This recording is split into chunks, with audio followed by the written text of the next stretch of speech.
galerinha, tudo bem com vocês? Meu nome é João Miguel. Hoje vou apresentar a história do Brasil, do início ao fim. Antigamente, antes dos primeiros humanos chegarem aqui, estava uma grande imigração. Era todos os povos imigrando de um lado para o outro.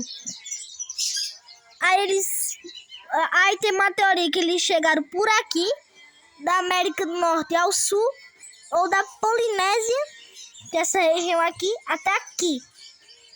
Mas não confio muito da Polinésia, porque tem a Cordilheira dos Andes aqui. Então não aceito tanto essa teoria, porque eles não conseguiram passar. Aí se estabeleceram os guaranis, os indígenas, quer dizer, não é índio, cara, é indígenas. Aí em 1500, Pedro Álvares Cabral chega ao Brasil querendo ir para as Índias para conseguir as especiarias em ordem de Portugal.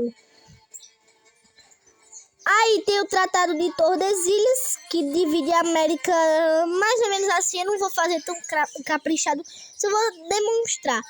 Aí Portugal estava aqui, em Buenas, para dizer Buenas. Aí teve as capitanias hereditárias, que tipo, elas serviam, quer dizer, para tentar administrar de forma melhor o Brasil aqui. Desculpa se meu dedo passou aí. Mas aí, depois que Pedro Álvares Cabral e sua frota chegou aqui e colonizou, só começaram a se mudar realmente em 1532 os portugueses para cá. Aí depois dessa imigração, um tempo depois, o rei de Portugal morreu. E o mais próximo para ficar no trono de Portugal era o rei da Espanha. Aí deu a União Ibérica. Os franceses tentaram ficar com o Rio de Janeiro, mas não deu certo. Tentaram ficar com o Maranhão, não deu certo. Aí depois que o rei de Portugal morreu, os portugueses se expandiram bastante por aqui nessas regiões. Aí aqui em Minas Gerais eles descobriram o ouro. E obviamente Portugal queria 20% desse ouro, ou se não era derrama, que eu vou explicar em outro vídeo. Aí depois de um tempo, os mineiros não ficaram felizes com esse tal de derrama. Então depois disso, o Tiradentes foi morto. Então tem o dia de Tiradentes, dia 21 de abril, que foi o dia da execução dele. Aí depois, em 1822, Dom Pedro I declara a independência do Brasil e funda o Império do Brasil. Mas aí depois de um tempo ele teve que voltar para Portugal, porque o outro rei de Portugal havia morrido. Peraí. O outro rei de Portugal havia morrido. Desculpa se meu dedo passou aí de novo. Mas aí depois que ele morreu, estava o seu filho, Dom Pedro II. Mas ainda ele tinha 5 anos, ou seja, ele não poderia governar até os 18. Então teve que ficar nas regências, que foi bem complicado. Aí depois teve a Guerra do Uruguai, que formou o Uruguai. Aí depois o parlamento disse: por que nós derrubamos as regências e botamos Dom Pedro II ainda com 15 anos? Aí depois eles derrubaram as regências, colocaram Dom Pedro II como o imperador. Aí depois de uns anos, o Brasil foi começando a dar uma modernizada. Aí teve a Guerra do Paraguai, que envolveu Uruguai, Argentina, Brasil e Paraguai. Que o Paraguai, ele queria tomar o controle dos rios aqui Paraná e dentre outros rios para conseguir ter acesso ao mar. Mas só que acabou que o Brasil venceu a guerra com seus aliados e o Paraguai perdeu bastante terras. Aí depois os militares não ficaram felizes, aí um alagoano chamado Marechal Deodoro da Fonseca derrubou o governo do Rio de Janeiro, de Dom Pedro II, mandou eles ir para a França, e daí diante só começou, teve a República Velha. Aí depois o Deodoro da Fonseca teve que sair, mandou uma revolta da Marinha, que obrigou ele a renunciar, e depois foi Floriano Peixoto, que deu o nome, se não me engano, era a cidade de Santana, o nome de Florianópolis para Florianópolis. E combateu várias revoltas separatistas, principalmente do sul do Brasil. Aí daí diante, o presidente Campos Salles do Brasil começou a República do Café com Leite. Ou seja, era a divisão de poderes entre Minas Gerais e São Paulo. Mas aí depois, Washington Luiz foi deposto porque, tipo assim, estavam as eleições de 1930. Aí era Júlio Prestes contra Getúlio Vargas. Mas aí teve o problema que o vice de Getúlio Vargas, João Pessoa, foi assassinado. Aí eles acusaram a oposição de ter matado ele. Mas aí, na verdade, aí Júlio Prestes ganhou, mas não conseguiu assumir. Porque teve o golpe de 30 que derrubou o Júlio Prestes do poder. Depois Washington Luiz e começou a República Nova, se não me engano. Que foi onde Getúlio Vargas governou.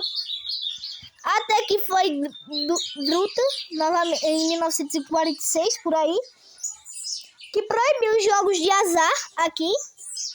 E depois Getúlio Vargas voltou, mas aí depois eles coisaram.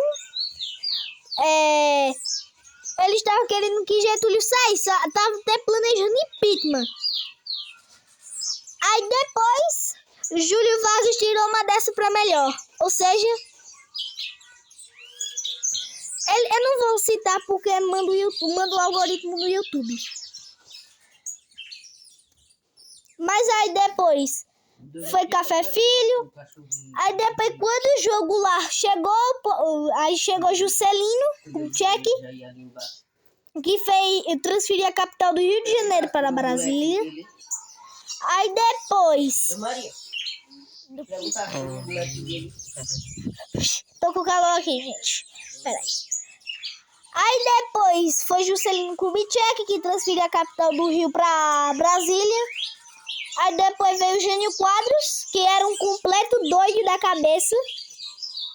E 259 dias, se eu não me engano, depois de assumir a presidência, renunciou e deixou João Goulart.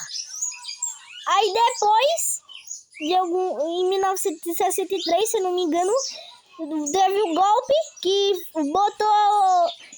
e daí diante só começou a ditadura. Que foi Castelo Branco, Costa e Silva, Médici, Geisel e Figueiredo. Todos os presidentes da ditadura. Aí depois, no governo de Figueiredo, começou a direta já para convocar novas eleições. E daí a ditadura acabou. E ficou como hoje em dia, os adultos, obviamente, com mais de 16 anos, por aí, conseguem voltar para a presidência, prefeitura, governo estadual. Mas aí depois teve os governos, o Collor, que foi no governo de Collor que teve o impeachment dele, porque acusaram ele de corrupção, mas na minha opinião, assim, eu acho que é uma grande mentira. Aí depois foi Fernando Henrique Cardoso, FHC, que assumiu de 1994 até 1998. E no tempo que Collor levou o impeachment, Aí foi Itamar Franco, que foi presidente antes de Fernando Henrique Cardoso. Calma aí, Valuzinha. Desculpa aí, gente. Aí depois de um tempo, Fernando Henrique Cardoso, ele era o ministro da Fazenda. E ele criou o real, que é a moeda que nós usamos hoje em dia. Tem outra curiosidade. Sabia que já existia uma nota de R$1? Era uma nota de um beija-flor, mas ela foi descontinuada porque... Não descontinuada, parada de ser fabricada, porque ela era muito falsificada em alguns cantos. Aí depois trocou para moeda de R$1. Aí vamos voltar. Aí depois, em 2002, Lula foi eleito, que é o presidente de hoje em dia. Assumiu o cargo até 2010, onde Dilma governou. E daí pra frente, meu filho, só foi crise econômica. Muita gente não tava querendo que a Copa de 2014 começasse. Era uma confusão, pra dizer. Aí eu vi na televisão, disse que Dilma mentiu pra ganhar nas eleições. Aí em 2016, um ano antes de eu nascer, um ano depois que eu nasci, ela levou um impeachment. Por causa de crime de responsabilidade fiscal. Ou seja, pedaladas fiscais. Calma aí, Valuzinha. Aí depois foi Michel Temer que assumiu, que foi denunciado 2 vezes. Aí depois foi Jair Bolsonaro que assumiu. Aí depois, em 2022, Lula assumiu. Aí diante só começou a melhorar o Brasil. E esse é o pequeno resumo da história do Brasil, gente. Fiquem com Deus. Tchau!